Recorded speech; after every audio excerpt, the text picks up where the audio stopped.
data after clearing codes and swapping, not the plugs, the other thing.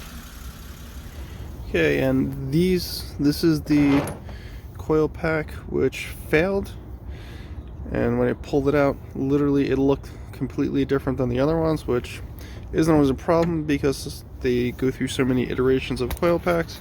But we also have oil on cylinder 3 and cylinder 4, so that's probably a head gasket seal that eventually we're gonna have to take a look at, but for right now these things are going in the trash. 1, 2, 3, bye! Alright, so today we got some goodies from FCP Euro. So we got some new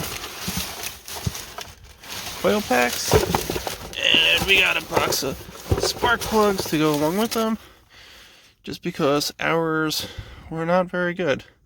So we're just going to swap everything out. 6 coil packs, 6 spark plugs. Listen to that. No more check engine light.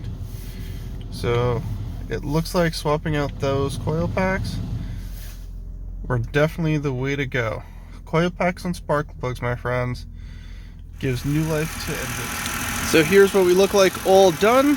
As you could hear, this is what an engine is supposed to sound like. We do have a little ticking, but not as bad as before. So swapping out coil packs, new spark plugs, make an engine hum. Thanks, and see you in the next one.